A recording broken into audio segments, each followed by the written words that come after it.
Christmas of 2015 arrives. I wake up early to start opening presents under the shining Christmas tree, with one of my first presents being 2 GameCube controllers, a copy of Mario Kart Double Dash, and a copy of Mario Golf Toadstool Tour. After a few more presents, I get my hands on a present that feels rather heavy. I open it up only to see a brick tied to a small box containing another GameCube game, that being Super Smash Bros. Melee. Though I dabbled in a bit of Super Smash Bros. In my earlier days, they weren't for long, usually for small minutes at a friend's house or playing the Super Smash Bros. 3DS demo. Now I finally owned a copy at hand, and though it would take a while, this present would open me up to the world of Super Smash Bros., its community, and its popularity. This is my experience with the Super Smash Bros. Franchise. I would like to mention that this will not be put in a timeline. Rather, I'm going to go game by game and tell you all about them, my relations to these games, and also technically review them. So let's start off with the game that only came into fruition from an approval by Nintendo, Super Smash Bros. On the Nintendo 64. I got this game sometime after Brawl, but pretty sure before Ultimate. Although to state if I got it officially or not, well, that's a different subject, that doesn't matter. Despite the way the game is viewed by many new players, this game actually has quite a lot to it for a Nintendo 64 game. Just because it has a rather small roster and limited amount of modes, the visual presentation isn't just what's there. This game is very unique because despite its age and limitations, it was able to create so much out of it. The fact that this game was able to allow 4-player action with multiple objects on screen, but also allow precise button inputs with no buffer needed and also capable of running 60 frames per second is quite impressive for a console not well known for having the ability to produce such a feat. The only other games that come to mind are F-Zero and Yoshi's Story on some sections, so it's really nice that they were able to do that. Also, can we talk about how fantastic this intro is? The main arguments I see are usually between Melee and Brawl's intro, but I feel like this one can stand on the same levels as those ones too. Granted, it's in real time and not some sort of CG masterpiece, but the way the intro transitions from character to character and the final moment where it shows everyone clashing together and then the smash ball being formed with the announcer screaming what little left he had of his vocal cords. Super Smash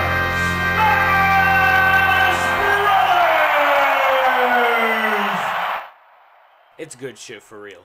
You know, for being the first game in the series, there isn't a lot of experimentation or overtuning with the formula, you know, since most sequels would define a series formula. They really had it down from the start, though there are some few things missing from the game that would be added in later games, notably spot dodges, air dodges, and some moves. Despite these missing options, it still feels, looks, and plays just like a Smash game. And it's pretty easy going from this game to Ultimate on a casual aspect, barring the need to readapt to the sensitivity and some personal preferences that you may have in Ultimate, which isn't too much to worry about. Despite the closed design and gameplay, the experience gameplay is totally different. Once you start understanding the means of combo and practice some techniques, you'll realize that this game isn't one that strongly relies on having a defensive style or having a need to be precise and learn your opponent. Instead, you have a bag of tricks up your sleeve that you're free to pull out on against your opponent that easily allows you to continue attacking them with no repercussions and quickly rack up damage that would frankly break the other Smash games. Combos are the gameplay of Smash 64. Every character has the ability to combo in quick succession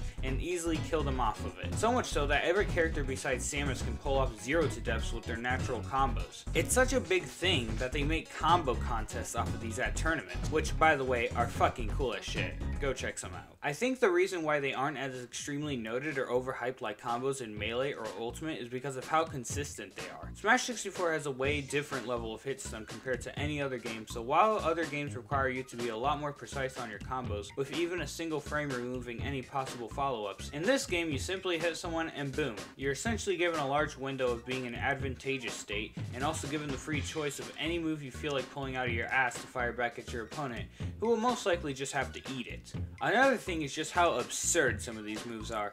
Almost every down air is a meteor that just kills any recovery even at the lowest percents. Many aerials have huge hitboxes that take over the whole body, leaving no hit points to counteract against it. Grabbing has 0 lag whatsoever, and some of the throws lead to easy 0 to deaths or unavoidable eat 'em up combos. Recoveries are a huge mess, some being extremely OP while others are so weak that one tap will instantly destroy any chance of coming back on stage. And finally, just look at this. Yeah, what the fuck?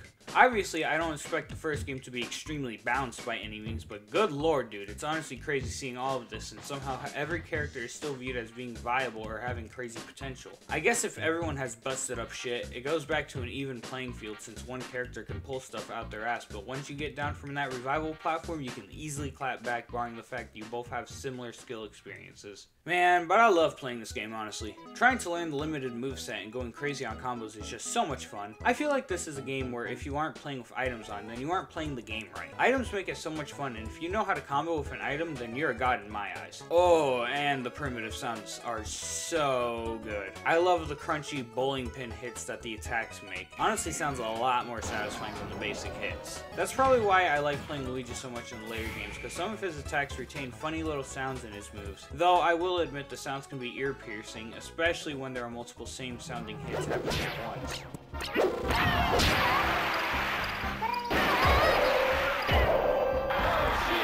Another thing I appreciate that many people don't bring up is the data section. The record stuff are obvious, but the characters menu is so fucking cool. You get these small but appealing descriptions about each of the fighters and the games they've appeared in. Some of these are odd choices, but hey, it's cool they're there. Also, I just love how they actually show the character model performing moves or showing what happens when they interact with something like electricity or a pop shield. God, it's such a cool little thing, and definitely better than the single pose model trophies if I'm gonna be honest. Yeah, so lots of good shit for the first game in the series. If I had to complain about something, it would probably be the classic mode. I get this game was designed more in mind for multiplayer, but come on, one single layout the entire time? That's just weak. Oh, and also for some strange reason, you can't unlock any item switch until you do 100 versus matches. Like, that's really dumb, if I'm going to be honest.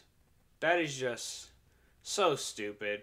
After the release of Super Smash Bros. And proving it to be a big success, Sakurai and his team at HAL worked nearly 13 months into creating a successor to the 64 predecessor in order to get, or try to get, a launch title out for Nintendo's upcoming hardware, the GameCube. That game would later turn into Super Smash Bros. Melee, aka the flawless competitive product that cannot be viewed in any negativity. Well, too bad, because I'm about to discuss my opinions on this game. This ain't no pro-choice Smash Tips channel. Nah. This is the great Luigi Lito channel, where all opinion but mine are null. If you listened earlier, you'll know this as my first ever Smash game I owned after getting it as a present in 2015. Despite my first go at it, I found the game to feel off to me. Now granted, all I did play before this game were Mario games, so most basic actions like jump were assigned to the A button. So playing this game that felt like it completely butchered what I considered peak game design in my young head, it quickly grew away from me as I mostly spent my starting years playing Mario Kart Double Dash. Hell, I barely gave so much of a shit about it, I nearly sold it at a garage sale for a cheap buck. Luckily though, almost all of the people that came were adults, so no one really gave a shit to buy my games, and so back into the abandoned shelf tub it went. It wouldn't be until I want to say around the start of 2018 that I searched more into the competitiveness of the game and decided to give it a go, and I started developing a bit of a passion for it. However, the big selling point was the fact that I was one of the few who owned the game, and when everyone got Ultimate and was getting better than me, I decided to put fat hours into this game to try and be the best of at least one Smash game within my friend group. Yup! My deep passion for this game ultimately came from a desire to be better than everyone else in at least one of the Smash games. Nowadays, I don't really hold a title like that anymore, given that I've met more friends that also play the game and can whoop my ass with a cheap-ass top tier. But hey, at least no one in my group has contested my Smash 64 play for now. Melee is an extremely unique game in that if it weren't for the rushed development and the competitive drive for this game, Melee would probably be the most forgettable one in the series. Melee retains a lot of Smash 64's mechanics and formula while improving upon it, such as a more balanced hit stun system, allowing more defense and movement options, and giving the cast extra moves that help grow their kits and give them much needed utilities, such as up throw, most of which is used for starting combos, down throw, most of which are helpful for chain grabbing and tech reads, and side specials, which either aid as usually a projectile or recovery move, though it can have other functions too.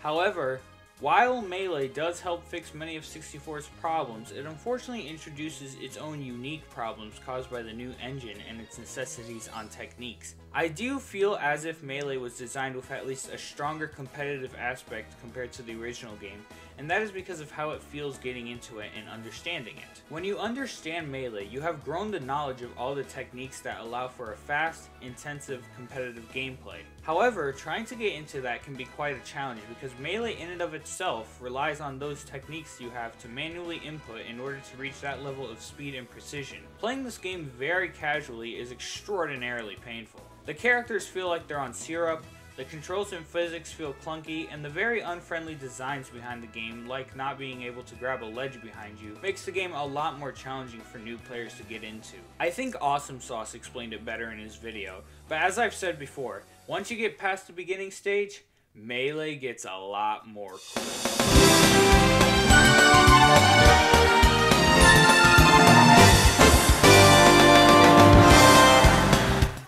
A time before frame buffering, a time before floating air dodges, a time before roll scaling, we had Melee. Not only does Melee improve the game gameplay wise, it also does so in replay value and adding upon what's already been added. We now have a more diverse single player mode which allows for an all random classic route, a samey but differing adventure, or an all on one all-star road. It also allows practice with much more side events like target tests, home run contest, and multi-man melee. If you aren't into a long single player run, then you can hop into event matches, a to-do list of short burst action matches suited for those who want to play a game 5 minutes before they take off to the bus stop. Melee also introduces many modes and concepts that would become staple for the rest of the series. Collectibles like trophies, side versus modes like stamina, giant and small melee, tournament mode which allows up to 64 players? Why didn't they use this during the prime years of Melee? It makes the bracket for ya! Well, to be fair, there isn't a double elimination option, so... Melee also introduced stuff like customizable control options either through port or names. Granted, it's just Rumble, but they would improve upon this later on. Oh yeah, names! This was probably the best addition to Smash because not only do I get to put my name onto my character, but I also get to 4-stock someone with a typed up dick. Man, I don't know how much I used to interact with the name randomizer. That thing always came up with crazy shit. Another cool addition were the trophies. No more of the character data, which kind of sucks, but trophies are essentially the same, just presented differently. Instead, you collect multiple different kinds of trophies of either different characters, stages, enemies, or objects in the Nintendo universe through the lottery, single player modes, or through bonuses. They're not the cream of the crop of collectibles, and they sure don't compare themselves as well as character data, but they work the same way. Model of a character, level, or sprite with a description of their design and their appearances, plus movesets if they are playable. Another absolutely spectacular thing about this game is the music, dude. This was the first time they went out of their way to get an orchestra for some of the game's tracks because they knew there was no other way around making them. And it paid off so well. They make the game feel a lot more loud and high-spirited. It just works wonders, especially the intro music, dude.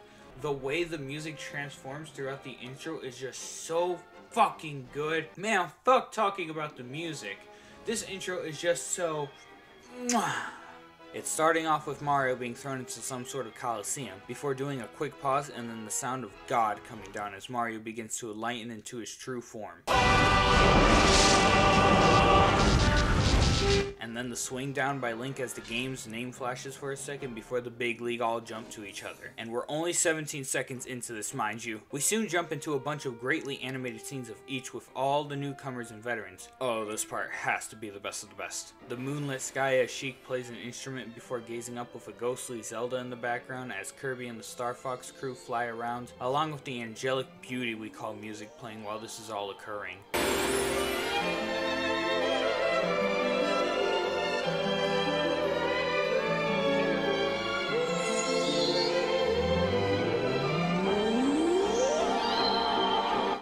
My god, it's so clean! And then as everything starts building up, we get that explosion as the title forms and the announcer calls out, Super Smash Brothers Melee! Oh my god. They blew it out of the fucking water with this one, dude. Holy shit. No wonder my man passed the fuck out after rehearsing this. It's such a beautiful creation that I dare call it one of the best animated shorts ever. Is that too crazy to say? Another track I just absolutely love is the trophy theme. I used to slowly spend all my hard-earned coins into this, seeing all the cool little trophies appear in front of me while I listened to the track in the background. Sometimes as a youngster, I just left the lottery menu up while I was sleeping because that's just how great the music was for it. It was smooth, calm, but had a sort of pace to it that made it so it wasn't too catchy or making you want to stay up just to continue listening to it. I don't know, maybe it's my nostalgia talking, but this track is just so good to follow.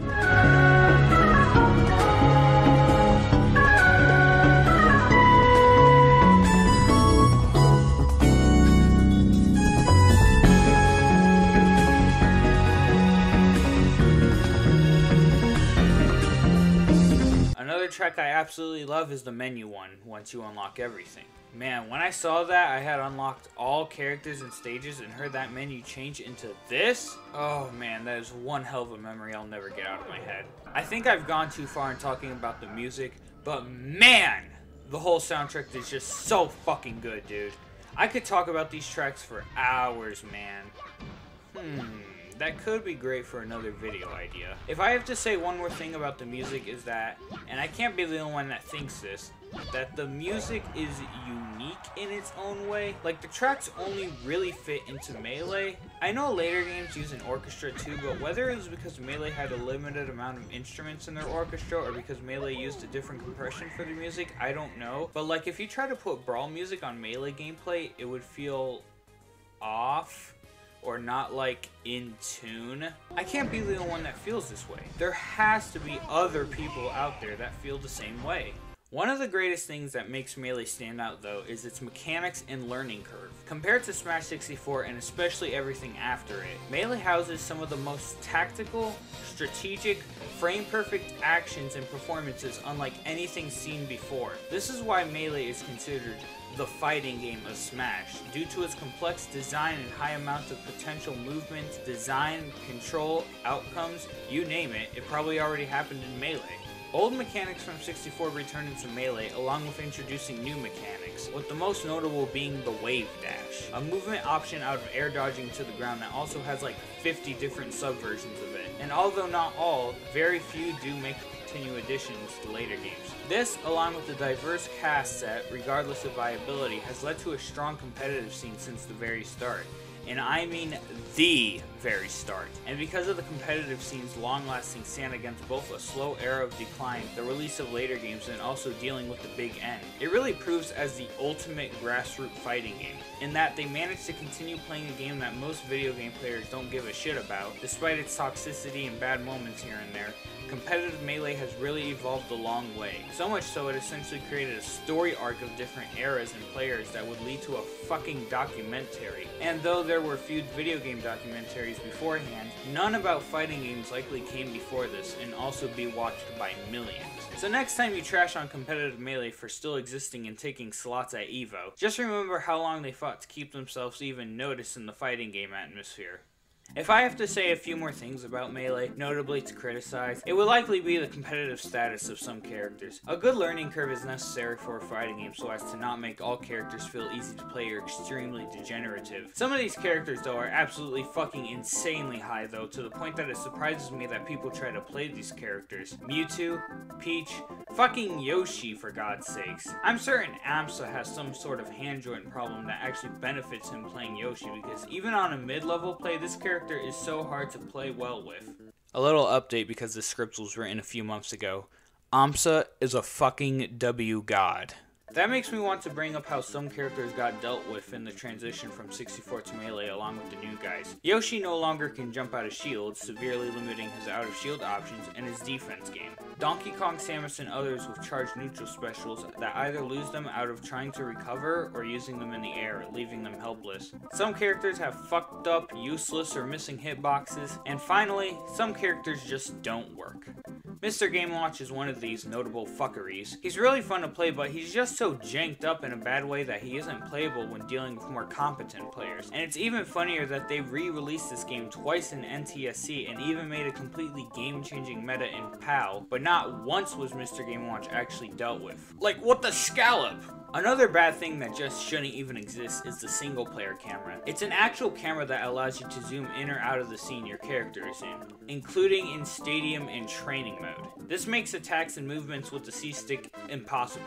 Like, there is no way unless you hack the game to allow it. Why couldn't they just remove it? It's honestly such a useless thing, especially when training mode already has an option to toggle cameras. In fact, now that I think about it, why didn't they just make it toggleable for either camera movement or action input? It's all just dumb and useless, and it sucks big falcon stomps. That's all I really have to say about Melee in a bad way. This game is fucking great. I really do love it, though I can understand why it's hard for newcomers to get into. You really have to dedicate some weeks or months to just this game to make even low-level competitive play feel natural, but it still kicks ass nonetheless. Would I pick Melee for a fun, casual experience? No. Not really. But I wouldn't say that for much of the other ones either, besides the more recent ones. But if you want to actually fight like stakes are placed on the line, then this may be the best option. Super Smash Bros. Melee was treated as if it were to be the final game in the series, a belief that Sakurai himself would keep mentally using as he would develop and pump out the next Smash games. It would be 7 years before we'd finally get the release of Super Smash Bros. Brawl, developed in mind of the Wii's biggest buyers.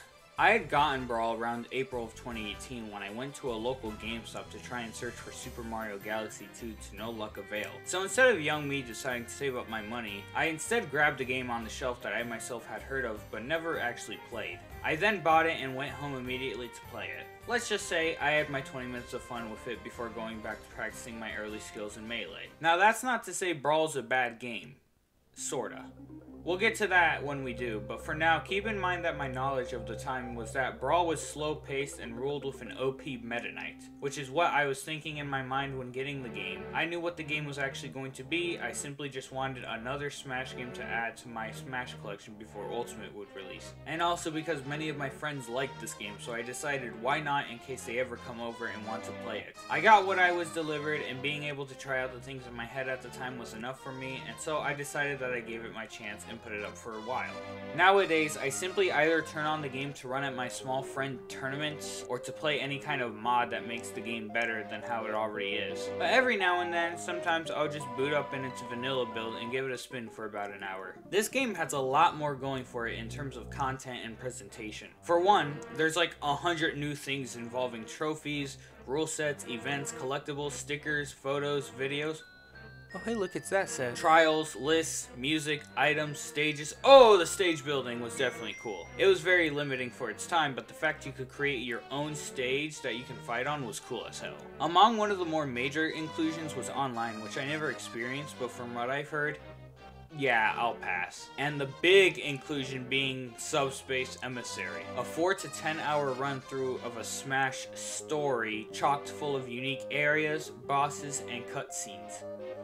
Not a big fan. I know, very lame on my part, but like, I bought a Smash game for the fighting, not for the story. And if I wanted to play through a story mode, then at least make it interesting. The only thing that carry it are the cutscenes, and that can honestly just be found on YouTube. Now I understand how Sakurai really feels. I do not blame on there being no return of a story mode like that. It's just not interesting and was very repetitive. I do like the concept of all these characters interacting one way or another, but isn't that what Smash does already well? Speaking of which, since I usually buy Smash for the fighting shtick, do you really want to know how I feel about this? Let's just say that after Melee, the Smash team when working on this game decided to take a different approach to dealing with the core philosophy of Smash after seeing what was occurring with Melee. The results?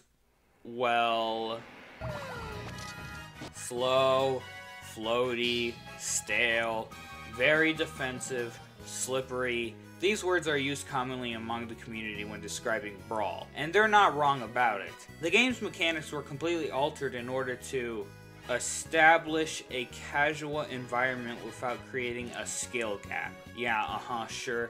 What sort of casual environment requires the need to cancel hit stun and make you trip at random? I understand that the game was made for the Wii and tried to fit with a demographic of casual players, but if you can't even get your game down to a T, then what the fuck were you thinking removing basic mechanics that made the game feel free and sharp? You can add technicality and special mechanics to a game without having to worry about the casual audience, because the casual audience doesn't give much of a shit about it in the first place. So, Juan the whiny, whitey, Hispanic-y, is there anything you find good about the gameplay? Well, surprisingly, I do think they added quite a few beneficial mechanics in the game that I would agree with. One being the new buffer system. I think they did it best here. Only 3 frames of buffer that help aid casual players from having to perform frame-perfect movement and weird timing, at least to them. And it helps competitive players by making the game feel close to being frame-perfect without having to break their controllers, or hands. I think the meteor cancel mechanic was done better in this game. I think the increased perfect shield timing is good, though that's only because the nightmares of Melee Falco still haunts me to this day. Also, being able to grab a ledge behind you is great, though you can still edge hog. You can also crawl walk. Really, it's only a few things though, and the removal of many important techniques along with the addition of these stupid, idiotic mechanics led to the game just not feeling good, honestly, even when playing with a more casual experience. Wow, I can footstool my opponents. That's cool. Too bad I'll never fucking reach them because my dash doesn't carry into the air. That one absolutely sucks. Do casual players really complain about carrying run momentum when jumping? This seems like such a flip in the face to everyone, honestly. But hey, at least you can turn pausing off for your tournaments! You know, the content, though, is absolutely crazy. I genuinely believe this is the most unique and representable roster in all of Smash. Each series or type gets their own column, and sort of barring like 2 characters, there are very little clone characters on the roster. It seems that they wanted to learn their mistake from Melee and not just pad out the entire roster with a bunch of clones and make each character feel like their own, which is probably why the game got delayed 3 times. The animations are also just really great too. Not only do they want each character to feel like their own, but they wanted them to be like who they are.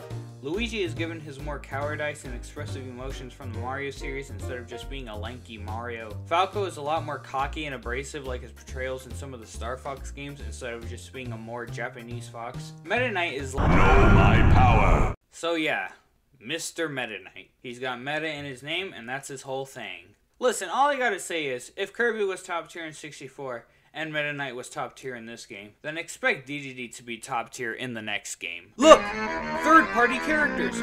Holy shit, it's Snake, and Sonic.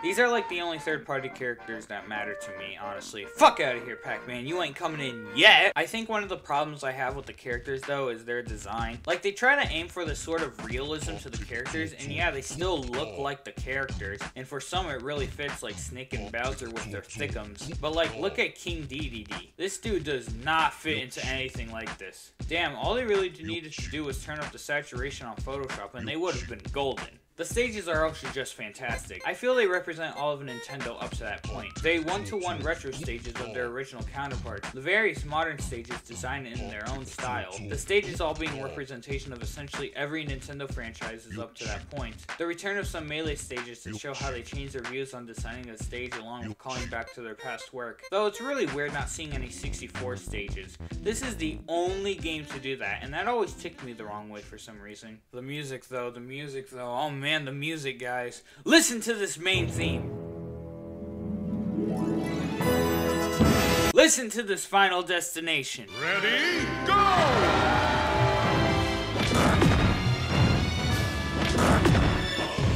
Listen to this Donkey Kong beat.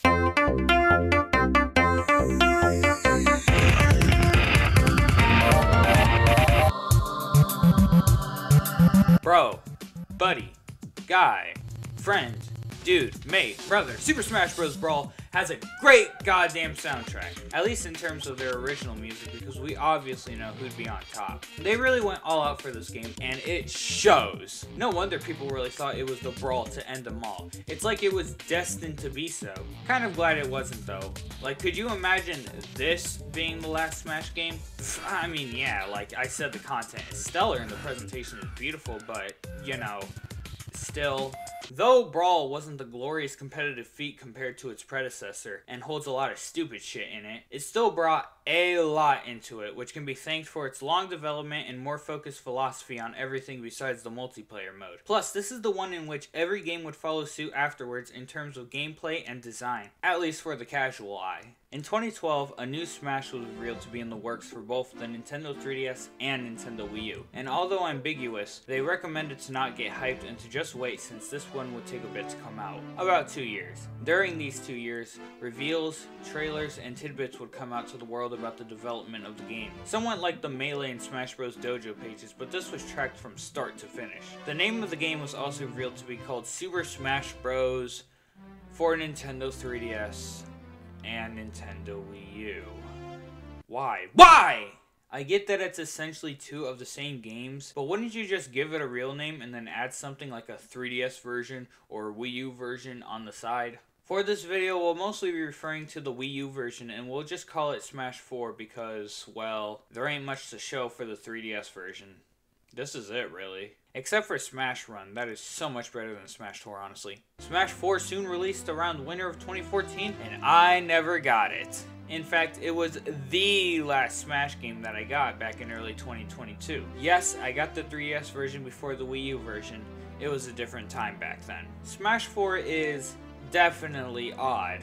Many for the not so right reasons.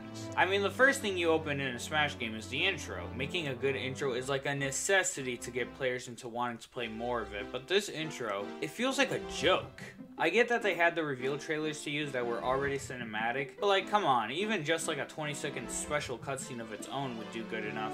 After that, you're greeted with just this awful menu design. What is this? I thought the intro was already weak, but this is just eye-mutilating. There is just so much going on in this menu, it's like navigating a maze just to get to the target test. Also, just the usage of the character renders and colored silhouettes just feel lazy to me. At least Brawl had cogs in the background. But man, if you thought Brawl had a lot of content, this game is like the fucking National Museum of Nintendo, with its own playroom and a virtual tour experience. You got the return of trophies, stage builder, which has a larger creative output. You got the reworked movie sections, which is just all the E3 and promo trailers for the game. Villagers is still hella raw though.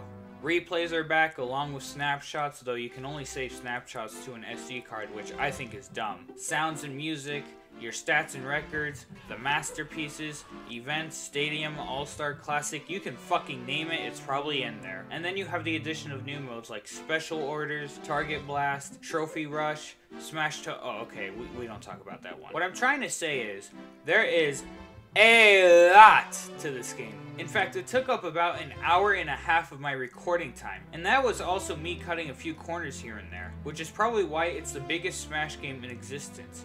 A whopping 15.5 gigabytes? Holy shit! That's half of the fucking Wii U storage, and that's if you didn't get the base white one. And you know, despite having all this content to it, it still doesn't save it from being the worst. I wouldn't really call this game the worst one, but it's one not many look back at. Even more than Brawl.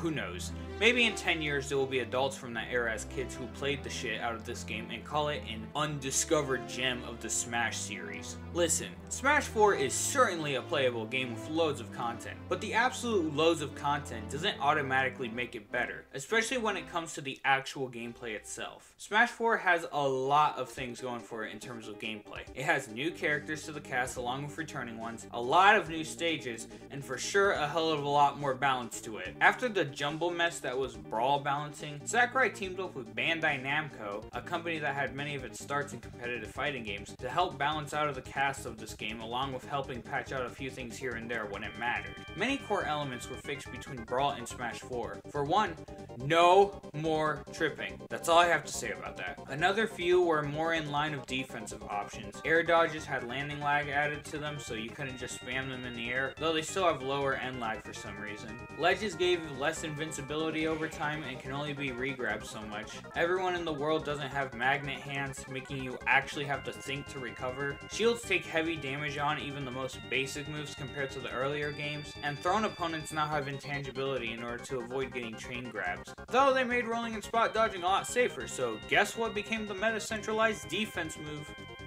The game is a lot faster compared to Brawl. I mean, essentially every form of attributes to the characters have been increased. Stale moves aren't as bad as they were before, and the removal of hit stun cancel actually makes the game have some sort of ability to combo. They even removed meteor canceling, which is weird because I honestly thought they did it good in Brawl, but whatever, you know. However, there were a lot more changes to the game that have received some mixed views on them. For one, because of the changes to horizontal launch and DI. I mean, look how slow this is.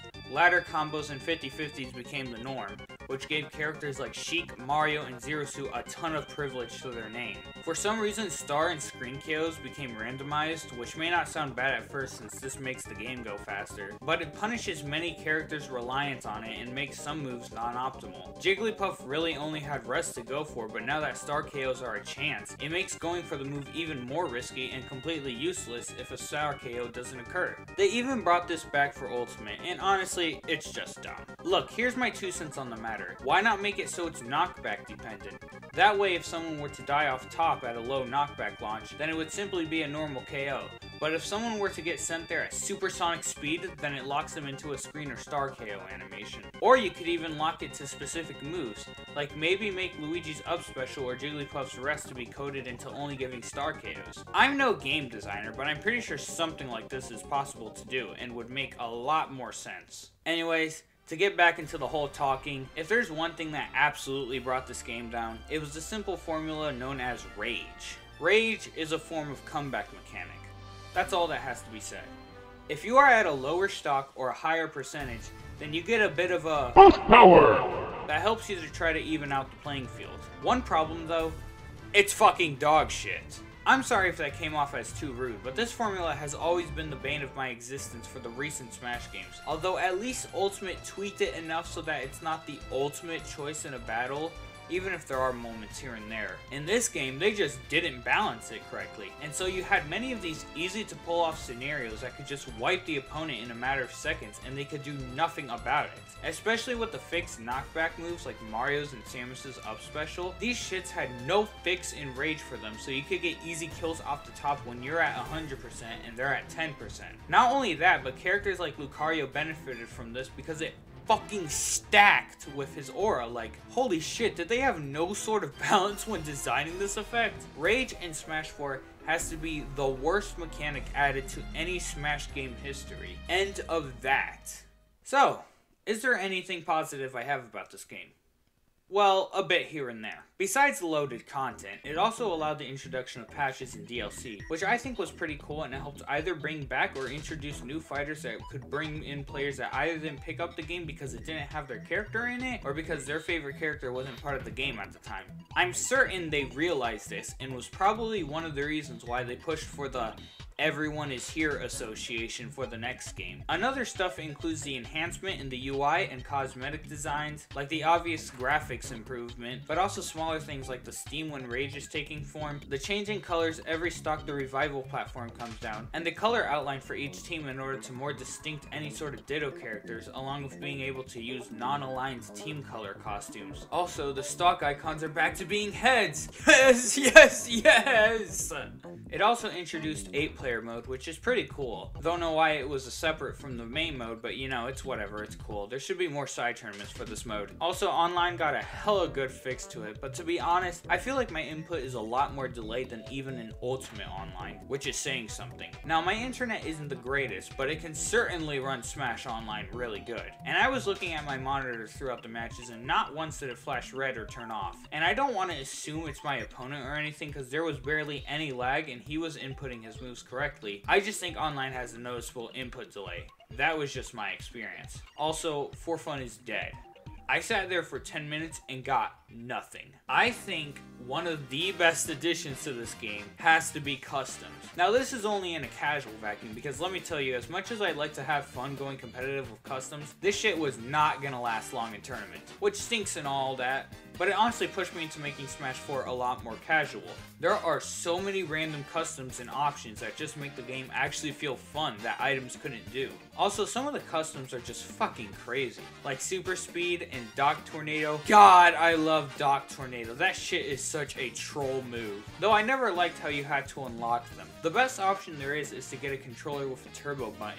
Set a specific name to have the preferred controller design so you don't fuck it up. Then use Ganondorf and Target Blast and have something way down the assigned button so you can grind for customs without having to grind yourself. I've been doing this on occasion since the start of the game and haven't gotten shit since. I remember I even ran the console for 1 week straight and absolutely nothing. Because for some reason they never thought of coding the special so that you don't get it on repeat, but I guess that's just how the cookie crumbles. They didn't even seem to care so much for customs, considering DLC didn't even get any, and many of the customs were either just stronger but slower, or literally better than their neutral moves. They didn't even add them back into Ultimate, which is a shame, but, you know, it just shows how much they didn't care for it. I felt like had they actually given it more of an effort, regardless of sacrifice, other content, or a delay, customs would have been a lot more loved by many, and may have even been tournament standard. Probably not, but like, you get what I'm saying. I'm running my mouth off too long on this game. But to sum it up, Smash 4 is a game that has a lot going for it, but doesn't really matter to me by the end of the day. Though, despite it being the weakest in the series in terms of gameplay and core design, you can still have a lot of fun with this game with all the bloated content and shit. But it's one I just don't give back to more often. It's the reason why it was my last Smash game to pick up, because for the longest time, I just didn't have a reason so. And only did so to fill the last of my Smash collection, and also customs. Yes, I like customs! Let's just move on from this. I still remember the day, March 8, 2018, watching that Nintendo Direct and being so mad about the re-release of Luigi's Mansion on the Nintendo 3DS, because I had just bought the GameCube version a few days prior. Oh, and also a new Smash game. Now luckily, I don't regret getting the GameCube version because that is literally the definitive version still, but we'll talk about that when we get to that. For now, a new Smash game was soon to be released on the Switch. This did catch me a bit by surprise because I was not expecting it at all in this Direct. I thought it would have likely come around in E3 Direct, but that's when all juice would be revealed. So, we waited, and boy was the patience hard to contain. The online speculation were crazy. Was this going to be a reboot? Was this going to be a port of the previous game? We all sat that day on our phones and computers, hyped like the suck-up consumers we are, and watched this.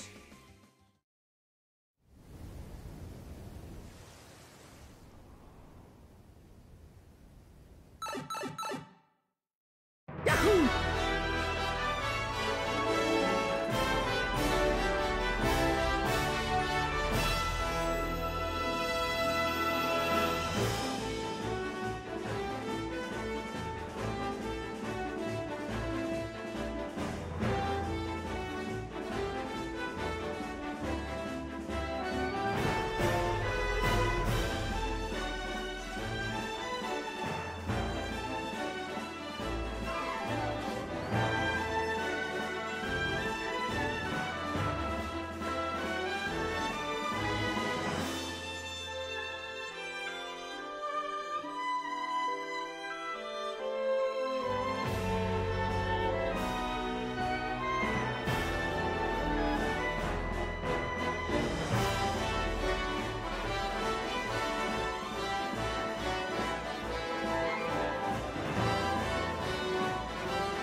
Yup, all characters.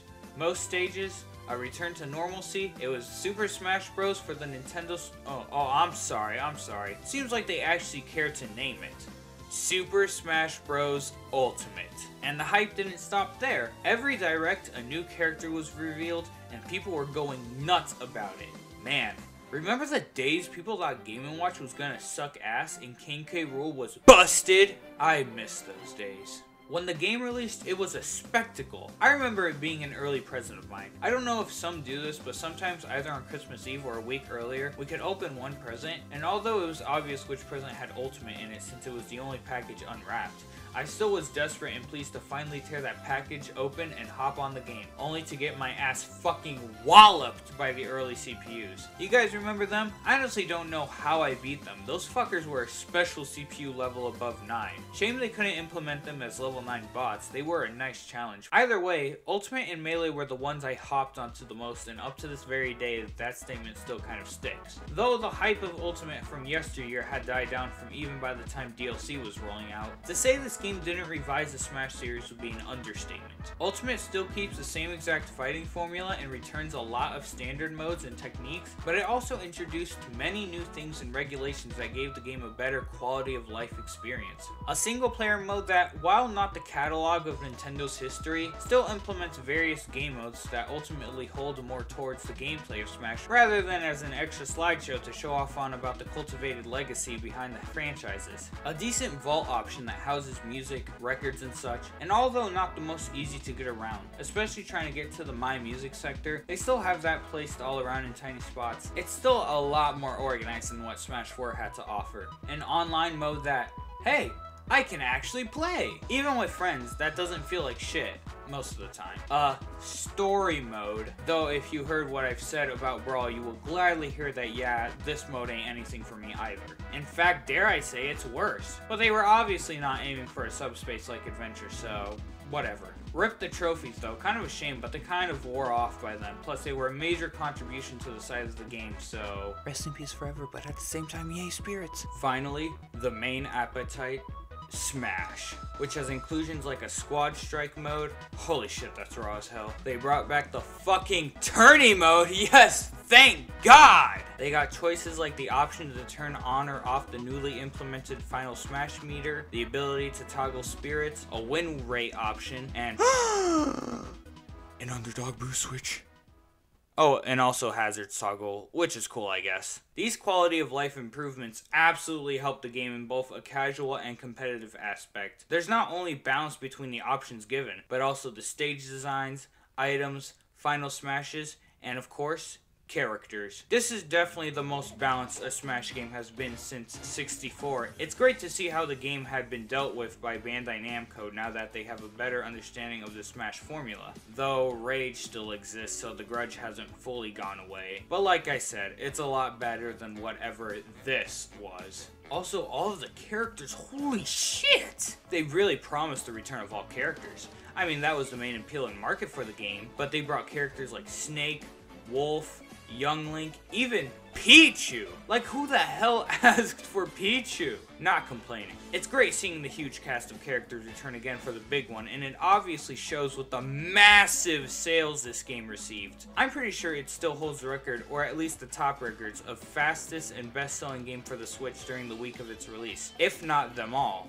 I can't imagine skipping this game out, considering that everyone's mains have essentially returned. No point in playing the old games now, is what I would say if it weren't for the gameplay.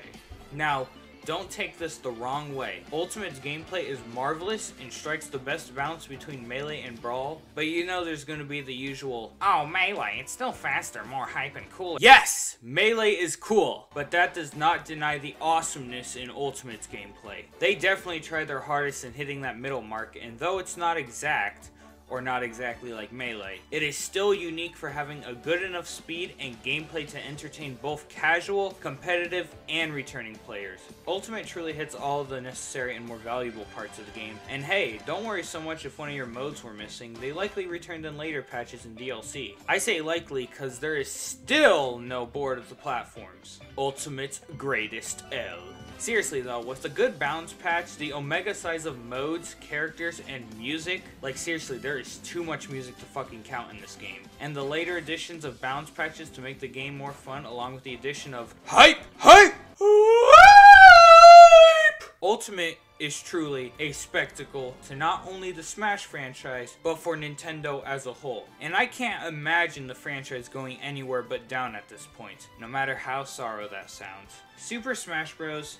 Is truly the Nintendo franchise of all time. And it's great seeing how far it's come. Now all I have to do is wait for the next one and see if they keep with the formula or shake things up a bit. This has been Luigi Lito, and I hope you have a great day and an awesome smashing. Merry Christmas to you all. Bye bye, y'all.